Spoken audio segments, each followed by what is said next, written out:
because you're seeing play every single event, every tournament. These guys have only played a couple here and there, and Riot was able, even through those just couple placements, couple tournament plays, climb up to PR 44. So this is going to be an interesting game to see out, and both these players are definitely players that you could see in South American rank a lot. Oh, gameplay are starting things out ferociously, though, putting that unending pressure on side of Riot, not giving them any room at all to maneuver themselves. Stuff to the ledge already, forced to go for side airs just for the anti-ledge guard in general, but gameplayer, the spacing's there, only moving away and punishing the side air, not connecting back. It's only now that we see the axe come underway from gameplayer, from Riot. It might be an opportunity to get that damage back, but gameplayer's movement has been pretty wild. He's taking it a little safely to make sure that he cannot give away any free hits.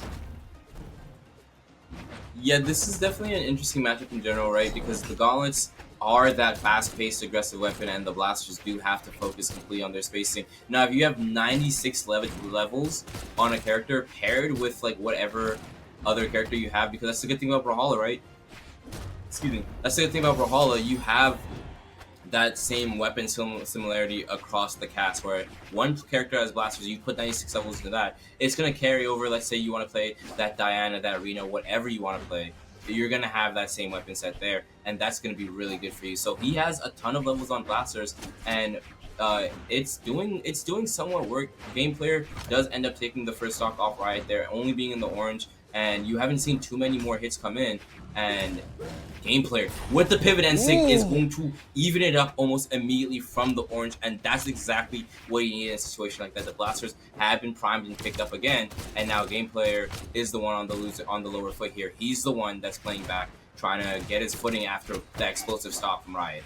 Yeah, game player had such a big advantage going into the ending of that first stock against Riot, and all it took was a signature from orange on Demon, no less, to even things up.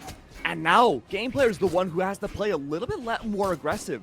Both these players have had to step it up a lot more to get those early hits in. And there we go. Good control from game player. A good side air, though, from Riot's able to get themselves back onto that ledge. Side air, though, from game player, removes, Riot from the stage, but the weapon throw only confirms that second stock.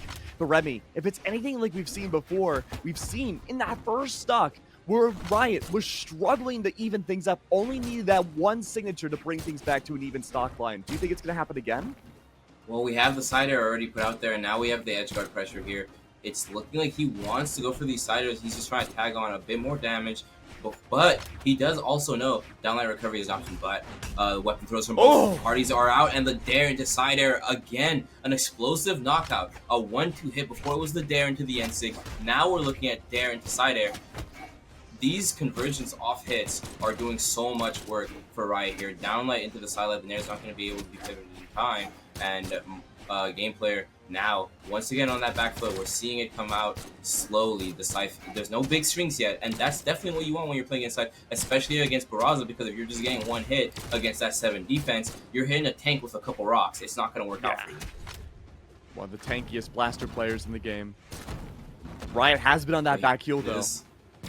The majority. We're talking about those strings, and the gauntlets are the weapon to do them on. You can see he's clapping back with the GCs, but more nair into side airs are coming through. We've seen 3 of those in a row now, and the game is getting extremely close down to the point. The NSIG is not going to connect. The downlight sidelight is not going to apply any kill threat, and they're just kind of feeling each other out right now.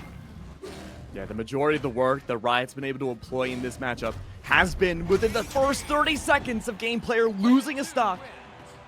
But no, on that back heel for the entirety of that first game, it's going to go to game player. Really effective pressure through and through the entirety of that first game, Remy. And honestly, a lot of that work came down to the gauntlets and just not giving Riot the space needed to get that blaster effectiveness done. I mean, we're seeing a gold border here.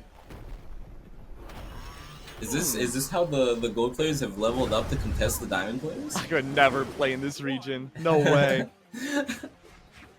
That just must mean this guy, I mean, this guy plays a lot because he has level 96, so this guy must be playing straight customs and nothing else. There was a year in NA where Cody Travis played like nothing but his ranked placements and you'll play Diamond obviously. So he played his 10 games, got Diamond, and just did not play another ranked game the entire year. And coincidentally, also won BCX that year. So Riot following in suit of Cody Travis, maybe seeing if he can take this tournament with no ranked games played last season, just completely going through with it. Yeah, Riot's gameplay reminds me a lot of the old school Cody Travis style. I mean, even a little bit of the Barraza came underway back then, I believe, but I mean, just the tankiness, right? Having that unending pressure. Because that was like the year of blasters, where everyone would be using them non-stop. It was almost like you were throwing if you weren't using them. The blasters have taken a bit of a backseat in the recent times, but I love the effectiveness of the dare here because, again, someone like Gameplayer loves to go for these anti-aerial approaches, but when you're shutting it down with side airs and dares in the process, it makes it very hard to get something like those gauntlets started. The site, though, not shown too often up until now, having a bit more of a patient style of play, stopping right in their tracks, but the Sider is going to confirm that first stock, and now suddenly, for the first time this set, it's Riot who has the lead. Yep, Riot finally able to play on the forward foot here. Now he's going to try to use that defense that we were talking about to ride this stock out, not going to get taken out by that recovery where a lot of other characters would have, and he might even have another one of those able to be hit. There it is, and I'm thinking the next one's gonna do it because he's entering that dark shade of red. But for the most part, that's why you play that Brawlhalla, for that extra 2 opportunities, those extra 2 chances of playing your stock out. Now you're gonna go down, but you got a lot of damage on the board. You got a lot of value just with your defense alone. Yeah, a lot of this game has just reminded me of just catch-up. In general, not quite the condiment, but I'm sure just as delicious of gameplay. That being said, though, it took Gameplayer a little bit to catch up to the second stock. The gauntlets have provided so much effectiveness here, but now that the axe is underway, there's just so much spacing that Riot can use to just escape all these options that Gameplayer wants to bring out. But if Gameplayer is able to get in, past that hurt box, it's so good to rack up that damage against, like you said, a gigantic tank. And I like this very aggressive grounded approach that Riot is taking. We're seeing the grounded downlights come out, and instead of going for like an aerial punish off the bounce, he's trying to read the chase dodge down, and beautiful side air there as well from the blasters to knock out. And you were talking about earlier, blasters have taken that back foot in the meta, but it's not because they're weak by any means. We're seeing names like Luna bring them out and taking first, seconds, thirds across regions, but it's just that in general, not a lot of people are playing it the well-known blast players like Boomy. They're taking a backseat and putting the weapon away in favor of other things nowadays. That being said, though, Gameplayer is going to close that second stock off with a down sig of his own on the scythe, and once again, like you were saying, that red velvety catch-up gameplay is what's going to come through. And it's working right now. He is catching up. The nice little 2-piece string there is going to get cut short, and Gameplayer is going to get some damage tagged onto him, but it's not the end of the world. The game is still very even. Extremely even, in fact, as these players are just going one hit for one hit, but Barraza loves that. Yeah, Riot is in a bit of a tough spot when it comes to the Zax. You have to stay tethered around your opponent to make sure you can at least punish and go for those side airs, especially a down air, to get maybe a potential combo started, leading to a signature. And there it is, the punish with the side air. Sending Gameplayer off stage now. It's going to be a matter of getting that signature effectiveness, but Gameplayer's going to outwit them. The sweat beads dropping down. Only one more jump was needed from Gameplayer to not get back onto the stage, but it's a game of dodging right now. But there it is, a great punish. The bait is out into the signature, and now it's Riot to even up the whole set. We'll have to wait and see what happens in game number 3, though. Miami Dome effectively in the favor of Riot, but this has gone back and forth between both of these players. Now, as someone who loves to play axes a lot, I personally struggle playing and finding effectiveness when it comes to, like, the Gauntlet play. But when it comes to the spacing potential and just having the sheer patience of knowing when to go for an effective punish, I think we are seeing Riot get a small edge up over a Gameplayer. Oftentimes, we'll see the spot dodge into the pivot punish, like the side air, or even the signature at the end of Miami Dome in game number 2. It's just a matter of being able to not have that be readable against someone like Gameplayer, who has a little bit less of a startup time on those gauntlets that can easily effectively punish that if it's read into.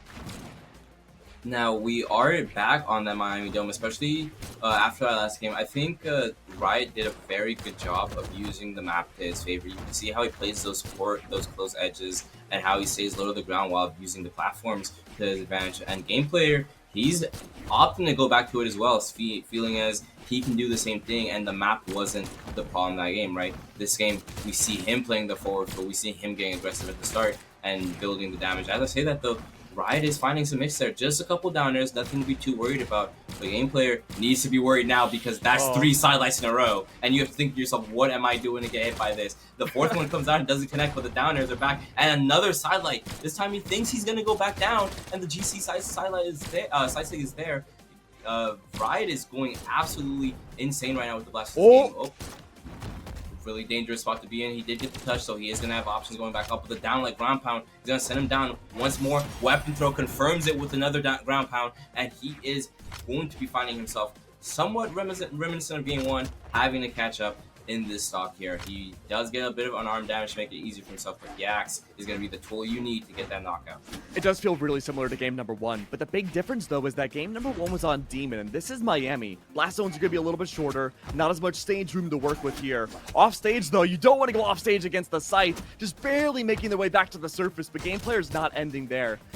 What has been a really reactive playstyle up until now, Riot's been able to find effectiveness in going for these startups, and there we go, confirming that first stock now. But again, game player, so reactive in their playstyle. And why not, right? It's working really well. These conditioning setups that Riot likes to bring out, especially these these end lights, being able to keep game player at bay only works for so long. And now you're just seeing how valuable these stats are. Sure, we got completely red and torn up on that right side there on that offstage interaction, but after just a couple hits with the blasters, the reasonable force has almost brought game player into the orange. I feel like 1 or 2 more hits here will send him deeply into the orange here. And Riot is still kind of playing his stock out. Yeah, he's almost in the red, but we saw how many hits in the red it took to get the KO last time. As long as he doesn't get hit with like a 2-piece or carried up into the air with the gauntlets, it's going to be playable. Something I just noticed is I don't think game players used a single signature this game. He's relying just purely on chip damage. Trying to stuff Riot off the stage and go for those ground pounds has been the major win condition thus far. And I think a lot of that has to do with just the raw startup frames with all of those SIGs. Just a bit of an overextension there on the spacing. He gets the unarmed downlight, realizes the weapon spawn's there for him, and would rather go for the scythe recovery than an armed recovery, and he overshoots it just ever so slightly. That down air is not going to be overshot though, and it will get the knockout onto Riot on that last stock, but not before Riot just completely evens it up. Both of them in the bloodshot red, and it's just going to be one good hit. Look at how far that unarmed sidelight sent. Just even like an axe and light at the edge at this point. Maybe even the downlight could be it, but nope, the crossover gets red, a side air to confirm that stock, and now we have a completely even stock count, even game, even stocks, even damage. He's just going to play it out. Yeah, and every time we've seen game player have that advantage against lost now, just after the stock loss from Riot, at least there was a little bit of damage that game player was able to find in that process, but this time, like you said, a purely even game. Game player has to change something up right now if they don't want to chip away any more damage. We mentioned, not a lot of signatures have been brought up by game player this whole set, and not a single one this game. Riot's taking their time, trying to maintain that distance, look for the punishes, but also was set up at the same exact time with these blasters. The scythe is out. The extra distance now could be used at a big benefit to punish out Riot in those setups. But it's just a matter of getting that proper timing. Both these players are struggling right now, really taking their time with the approach. That just a teeny bit extra range for the blasters has been benefiting Riot a little bit more, but the Scythe has found nothing. Game player drops it out and goes for the trusty gauntlets once more. Riot is getting so much value off of just the gameplay in general, just how the neutral is being played out. Game player can't find any of these big strings, and I have to commend him for keeping it even. That just shows you how many more of these interactions he's winning. That could have costed him, but yeah, it's showing you just how much more of these interactions he's winning, considering that Riot here on the Brawlhalla is only going for these chip hits where we're only seeing these one sidelights or one downers go through, and the game is still for the most part completely even, and that ground pound is just there. It's like the announcer says, that was a close one, and it's down to the wire completely. Just a slight clash there is going to be the difference in the edge guard, and that's insane to say because of how these first stocks are playing out. We're just continuously bringing them back, and this game is basically evenly matched. We had a close first game, a close second game somewhat, and that game completely as close as a Brawlhalla game can get. Both of those players were just looking for a signature or an edge guard to get that knockout, and these guys aren't even close in PR. We have gameplay at nearing 300 PR for South America and Riot at 50, and that just goes to show you how unstable and volatile this region is. Oh, going to small Brawl Haven might be a big devastation for Riot. Every single one of the stock takedowns that game player was able to find on Miami Dome last game was because of a ground pound on the left side of the stage. Every single one.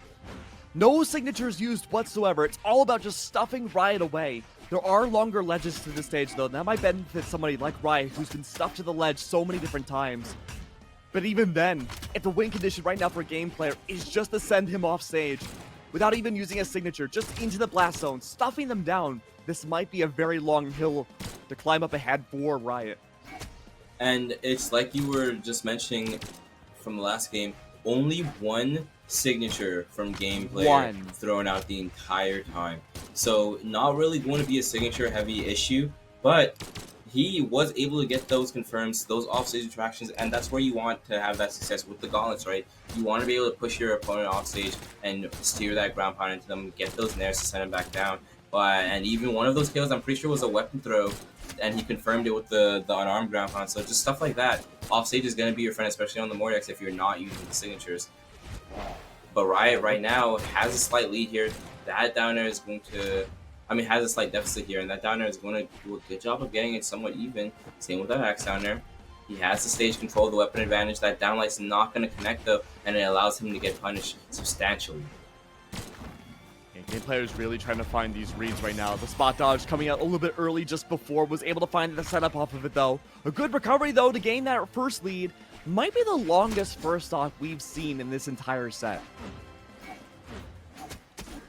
Well, now game player after that first stock is trying to take the lead for himself, trying to take that forward approach, and it does bite him. That was the first time I really felt like we saw him going for those hard dodge punishes and hard reads rather than just trading positions in neutral. And it looked promising, but Riot was ready for it. He immediately got punished for going for it.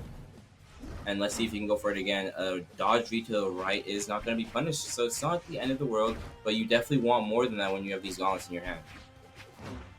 Yeah, the axe right now. Each other out. You can just see them gliding across the stage. Off the ledge once again. Good ledge guard read coming out from game player though. Looking for the scythe hold. Both these players preemptively dodging and weaving against each other now. Oh, an attempted gravity cancel sig coming out from game player. Doesn't connect though. Game player opting to go for the scythe neutral air towards the stage rather than off. Doesn't want to set up for an edge guard or anything. Just wants to say, get me out of this situation. Let's just reset, go back to the stage. I'll come back with you. And that's the option he goes for. The gauntlets are back in hand almost immediately, but Riot with this axe is finding hit after hit. This is the first kind of position in the game where we haven't seen game player get any good hits. As I say that, he starts off with the neutral air. The side air is going to pitch him off, and the ground pound just slightly ever so off. Game player's been having really good reads about how Riot wants to take out these stocks. Good on the read for the down sig. Oh, I'm sorry, the side sig. Now it's just a matter of fishing for that recovery on the gauntlets. And there it is. You can tell Riot was expecting it. Tried to dodge out of the way, but game player just had a little bit more faster momentum. And now, if history's going to repeat itself so many games over, this should be Riot pretty soon to confirm this second stock from game player. Game player is controlling the ground very well this time, though. You can see the scythe and let's just come out, able to keep Riot in the air and juggle him. Riot needs to find something strong. It's not going to be just up to a down air. He's trying to get these down airs, trying to find some position, but that's not going to be enough to find these KOs. He's got to look for something that's actually a threat. He needs to find a signature, maybe a downlight recovery, some side airs, because right now the down airs are all he's fishing for, and game player is running away with the stock, punishing every single one of them. And game player is playing so safe right now. He's preemptively dodging everything to make sure he cannot lose this second stock. Knowing full well, Riot's been so good about clutching things up, but this is the farthest stock deficit we've seen the entire time! And it's a 2-stock lead! A victory from game player! Beautiful. Oh my god, we're gonna see the replay for that final takedown here whenever production can bring it up for us, but that was such a beautifully executed play. The weapon throw to force the connection on the GC downlight sends him, just pops him just far enough up, and he didn't have his dodge, he dodged.